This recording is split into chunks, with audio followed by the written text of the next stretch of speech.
حدیث سے آ جائی یوشک الامم تداعی علیکم کما تداعی الاکلۃ الی قصعتها، ایک دن آئے گا میری امت کو ایسے تقسیم کریں گے غیر جیسے دسترخوان پہ روٹی تقسیم کی جاتی ہے ٹکڑے ٹکڑے کر کے۔ تو صحابہ نے پوچھا اب من قلت نحن یومئذ یا رسول اللہ، یا رسول اللہ کیا ہم اس دن تھوڑے ہوں گے؟ اب میں کہا لا انتم یومئذ کثیر، تم بہت زیادہ ہوگے، ولکنکم غثاء، ان کا غثاء السیل، تم بارش کے طوفانی پانی کے اوپر جو تنکے تیر رہے ہوتے ہیں تم ایسے تنکوں کی طرح بے حیثیت اور بے قیمت ہوگے، اور وَلَا يَقْذِفَنَّ فِي قُلُوبِكُمُ الْوَهْنَ، اور اللہ تمہارے دلوں میں وہن ڈال دے گا۔ تو صحابہ نے پوچھا یا رسول اللہ وہن کیا ہے؟ کہ حب الدنیا و کراہیت الموت، دنیا کے غلام بن جاؤ گے، دنیا کے بندے بن جاؤ گے اور موت سے ڈرنے لگ جاؤ گے۔ بھلا موت تو اللہ کی ملاقات ہے۔ ابراہیم علیہ السلام کے پاس اسرائیل آ گئی، چلو جی، تو وہ کہنے کہ بھلا کبھی خلیل بھی خلیل کو مارتا ہے؟ تو وہ اسرائیل واپس گئے، کہا جی وہ ابراہیم تو یہ کہہ رہے ہیں، کہا اچھا اس سے کہو کبھی خلیل بھی خلیل کے ملنے سے رکتا ہے؟ تو انہوں نے کہا جی اوپر سے تو یہی جواب ہے، کہا جلدی کر لے جا لے جا۔ مسلمان کے لیے تو اللہ کی قسم اگر اللہ راضی ہے تو موت سے خوبصورت تحفہ کوئی نہیں، موت سے خوبصورت پیغام کوئی نہیں۔ اگر اللہ ناراض ہے پھر تباہی ہے۔ عمر بن عبدالعزیز اس تخت پہ بیٹھے جس پہ بنو امیہ کے ظالم حکمران بیٹھے تھے، عبد الملک بن مروان، پھر ولید بن عبد الملک، پھر سلیمان بن عبد الملک، اور چوتھے عمر بن عبدالعزیز۔ عبد الملک ان کے سگے چچا تھے، عمر بن عبدالعزیز اور عبد الملک بھائی تھے، مروان کے بیٹے تھے۔ تو عمر بن عبدالعزیز نے 2.25 سال حکومت کی اور 3 بر اعظم میں زکوٰۃ لینے والا کوئی نہ بچا۔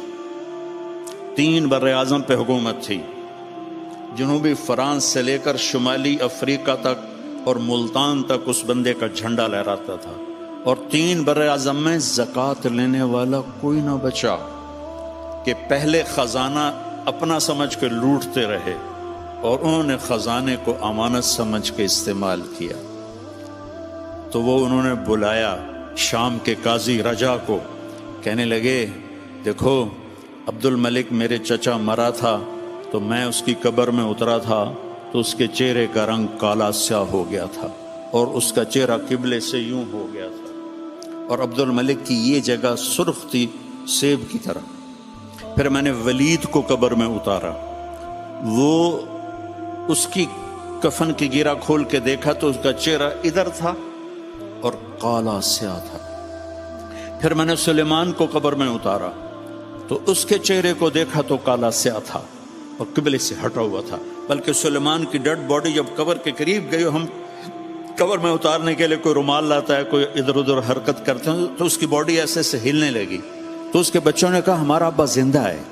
عمر بن عبدالعزیز نے فرمایا زندہ نہیں، قبر کا عذاب شروع ہو چکا ہے۔ اور یہ ان تینوں کا جرم کیا تھا؟ ظالم تھے، بددیانت تھے، قومی خزانے کو ذاتی ملک بنا لیا تھا۔ یہ کیا سمجھتے ہیں حکمران کہ یہ مزے کریں گے؟ ان سب کے ہاتھ ایسے بندے ہوں گے قیامت کے دن۔ یہ جتنے جج صاحبان ہیں یہ کیا سمجھتے ہیں کہ ہمیں بڑی اعلیٰ پوسٹ ملی ہوئی ہے؟ ان کے قیامت کے دن ہاتھ یہاں بندے ہوئے ہوں گے۔ پھر اللہ پوچھے گا بتا تجھے جو حکمران بنایا تھا تو نے کیا کیا میرے بندوں کے ساتھ؟ اگر وہ جواب دے سکا تو اس کے ہاتھ چھوڑ دیے جائیں گے، ورنہ انہی بندے ہاتھوں کے ساتھ جہنم میں گر جائے گا۔ اور قاضی سے اللہ پوچھے گا ہاں کیا فیصلے کیے تھے، کتنے ظلم کے فیصلے کیے تھے، کتنے عدل کے فیصلے کیے تھے؟ اگر وہ عدل کے فیصلوں میں کامیاب ہو گیا تو ہاتھ چھوڑ دیے جائیں گے اور جنت میں چلا جائے گا۔ اگر ظلم کے فیصلے کرتا مر گیا تو انہی بندے ہاتھوں کے ساتھ آگ میں چلا جائے گا۔ بھائیو آخرت بھی ہے، بھائیو صرف دنیا نہیں ہے، آخرت بھی ہے۔ ٹک ہرس و ہوس کو چھوڑ میاں، مت دیس بدیس پھرے مارا، قزاق اجل کا لوٹے ہے دن رات بجا کر نکارا۔ کیا بدیا بھینسا بیل شتر، کیا گونی پلہ سر بارا، کیا گیہوں چاول موٹ مٹر، کیا آگ دھواں اور انگارہ، سب ٹھاٹ پڑا رہ جائے گا جب لاد چلے گا بنجارہ۔ یہ تو رہنے کی دنیا نہیں ہے۔ الدنیا ثلاثۃ ایام، میرے نبی فرماتے تھے میں پاؤں اٹھاتا ہوں تو رکھنے کی امید نہیں ہوتی، سانس اندر لے جاتا ہوں تو باہر نکالنے کی امید نہیں ہوتی۔ تو بھائیو، اللہ کے واسطے اپنی آخرت کا سودا نہ کرو، دنیا کا سودا کرنا پڑے تو کر دو۔ کیوں حسین ذبح ہو گئے 72 سمیت، 16 اہل بیت اور باقی جان نثار، کیوں اتنا قیمتی خون ذبح ہو گیا؟ کہ ایک طرف دنیا تھی، ایک طرف آخرت تھی۔ انہوں نے آخرت کو گلے لگایا، نیزوں پہ سر چڑھ گئے۔ عاشق کا جنازہ ہے ذرا دھوم سے نکلے، محبوب کی گلیوں سے ذرا گھوم کے نکلے، چڑھ گئے نیزوں پر۔ اور یزید نے دنیا بنا لی، آج تک لعنت پڑ رہی ہے۔ تو بھائیو، میں ساری قوم کو ہاتھ جوڑ کے کہتا ہوں، ہم مل کے اب توبہ کریں، اور ہم ایک ایمان، اس کے بعد نماز کوئی نہ چھوڑ، نماز کی پابندی کریں۔ ہماری قوم میں نماز بہت کم ہے۔ ہمارے کے پی کے علاقے میں نمازی ہیں، لیکن وہاں سود بہت زیادہ ہے، لوگ سود پہ دیتے ہیں اور بہت ظلم کرتے ہیں۔ نمازی ہیں لیکن سود نہیں چھوڑتے ہیں، تو یہ ان کے لیے بہت بڑی تباہی بن جائے۔ 2 آدمیوں پہ زبردست عذاب آنے والا ہے، 2 آدمیوں پہ۔ امت مسلمہ میں 2 قسم کے لوگوں پر سب سے شدید عذاب ہوگا، ایک سود کھانے والا، سود کھانے والا، دینے والا نہیں، کھانے والا، سود لینے والا، اور ایک ناحق قتل کرنے والا۔ ان دونوں کے لیے سب سے خوفناک عذاب ہے جہنم کا، اہل ایمان میں سے۔ زانی شرابی کے لیے وہ عذاب نہیں ہے جو سود کھانے والے اور قتل کرنے والے کے لیے۔ تو نماز پڑھو، ساری قوم سے کہتا ہوں نماز پڑھو۔ اللہ نے رزق دیا ہے، زکوٰۃ دو۔ قرآن پڑھو، اللہ کے واسطے قرآن پڑھو، اللہ کے نبی کی سیرت پڑھو، علم حاصل کرو کہ میرا رب مجھ سے کیا چاہتا ہے۔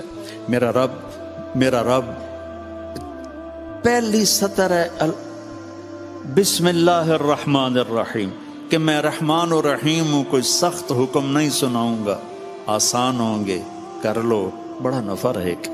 تو قرآن پڑھو، نبی کی زندگی پڑھو، صحابہ کی زندگی پڑھو، اور قرآن کو اپنا ورد بناؤ۔ تیسرا کلمہ، درود شریف، استغفار، چلتے پھرتے اٹھتے بیٹھتے اپنا یہ ذکر بناؤ، اور اپنے اخلاق کو بلند کرو۔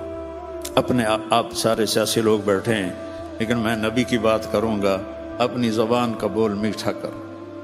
سب سے کہتا ہوں، جتنے سن رہے ہیں، زبان کا بول میٹھا کرو۔ میرے نبی کو پسند نہیں ہے شدت کے بول۔ اور ایک یہ بعد میں کہوں گا،